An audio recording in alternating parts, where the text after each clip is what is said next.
नमस्कार, आपके साथ मैं रेनू चौहान और आप देख रहे हैं RNTV नेटवर्क।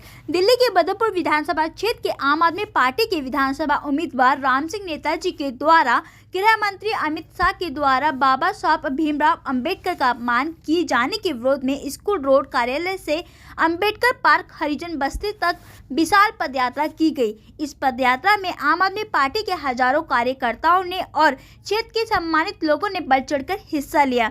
राम सिंह नेताजी ने जन आक्रोश यात्रा के माध्यम से भारतीय जनता पार्टी के नेताओं पर जमकर प्रहार किया। जन आक्रोश रैली में राम सिंह नेताजी ने जनता को संबोधित करते हुए कहा कि भारतीय जनता पार्टी के कटनी और करनी में बहुत अंतर है। जो उनके दिल में होता है वह आज उनके जुबान तक आ गया है।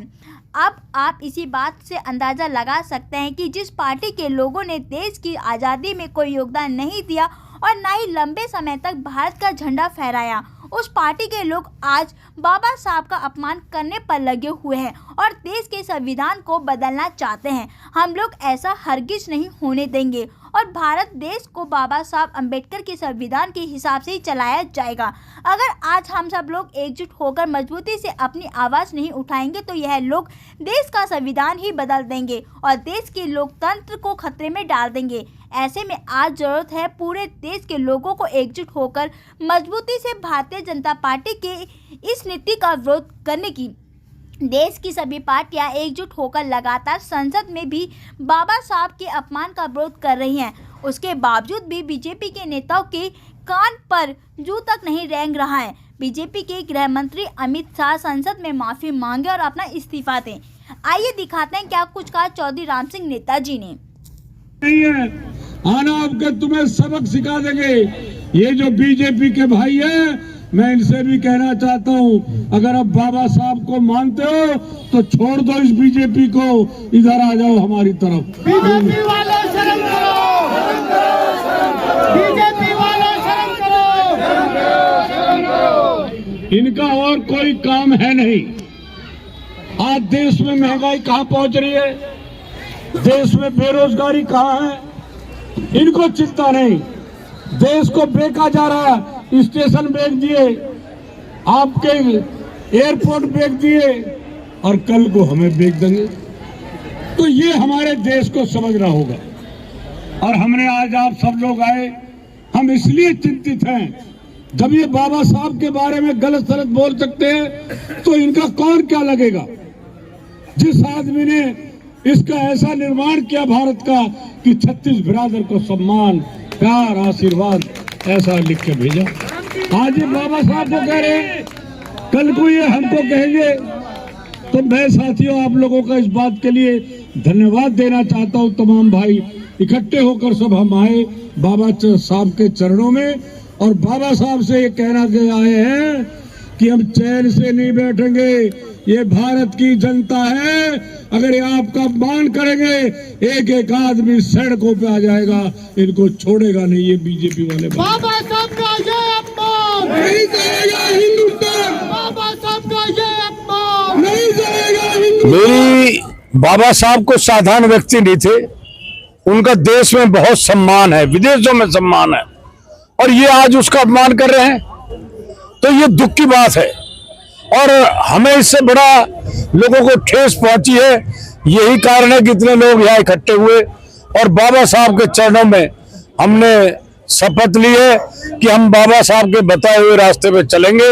ये तो कुछ दिन की सरकारें हैं, ये तो आगे झटके से और झटके से चले जाएंगे ये लोग।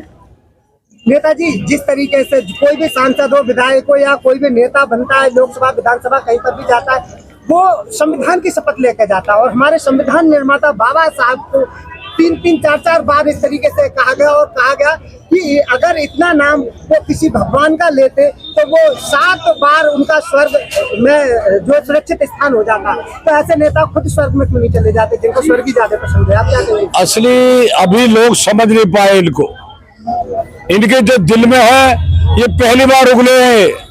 ये चाहते देश का संविधान जब बनाया था इन्होंने हमारे संविधान को नहीं माना था, हमारे देश के झंडे को नहीं लगाया था इन्होंने, तिरंगा को।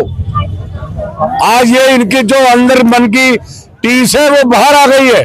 अब तो हमारे पूर्वांचल के भाई को कह रहे हैं ये बांग्लादेशी है। अब इनको लगा लीजिए किस किस को क्या कहेंगे। सरदार आंदोलन कर दे तो खालिस्तानी है, कोई और कर दे तो कोई वो भी खालिस्तानी है। जिस तरीके से भाजपा सरकार देश में है, तब दलित सवर्ण की लड़ाई करती है, हिंदू मुस्लिम की लड़ाई करती है, इस तरीके की लड़ाई करके ये केंद्र में बैठे हुए हैं, लेकिन फिर भी जनता इनको वोट दे रही है और ये अपनी कुर्सी तक पहुंच जाते हैं। क्या कारण है कि जनता इनको वोट दे रही है या कोई और तरीका है कि जीत के पहुंचे? असली क्या है, जनता इनकी बातों में अभी सुन रही है। ये लोगों की भावना भड़का के वोट लेते हैं। अब ये सुबह के टाइम घूमेंगे, हम एक है, हम एक कर देंगे, 2 4 कर देंगे, तो ये लोगों की भावनाओं को भड़काते हैं। ये कोई हिंदू धर्म में ये काम नहीं है। हिंदू धर्म में ये कि सबको साथ लेके चलो, 36 बिरादर को साथ लेके चलो। ये सिर्फ कुर्सी के लिए भगवान को इस्तेमाल कर रहे हैं। आम आदमी पार्टी के जो राष्ट्रीय अध्यक्ष है, उनके भी ऑफिस में एक तरफ बाबा साहब, एक तरफ भगत सिंह की फोटो लगी है। वो बाबा साहब को मानने की और बाबा साहब की विचारधारा को आगे बढ़ाने की बात करते हैं, इसीलिए आप भी उनकी विचारधारा को आगे बढ़ाते हुए आपने पद यात्रा की। इससे आप जनता को क्या मैसेज देना चाहते हैं? मैं यही देना चाहता हूँ, लोग समझो, इनकी बातों में मत आओ। ये फिर धोखा देंगे आपको, ये फिर करेंगे कि हम असली हिंदू हैं। अब इनसे पूछो असली कहाँ गए हैं ये? इन्होंने देश की आजादी में कोई भाग लिया, हिस्सा लिया देश की आजादी में? इनके किसी नेता ने कुर्बानी करी देश के लिए? जिन्होंने कुर्बानी करी आज उनको नकली हिंदू बता रहे हैं। ये असली हो गए। जिस तरीके से रोहिंग्यों को, ये पूर्वांचल भाइयों को भी रोहिंग्या बता के उनके भी वोटों में से, वोटर लिस्ट में से नाम कटवाने का काम कर रहे हैं, उस पर आप कैसे अपनी? मैं ये कहूंगा, अब इनको नशा चढ़ रहा है सत्ता का। ये सत्ता का नशा बोल रहा है, ये नहीं बोल रहे।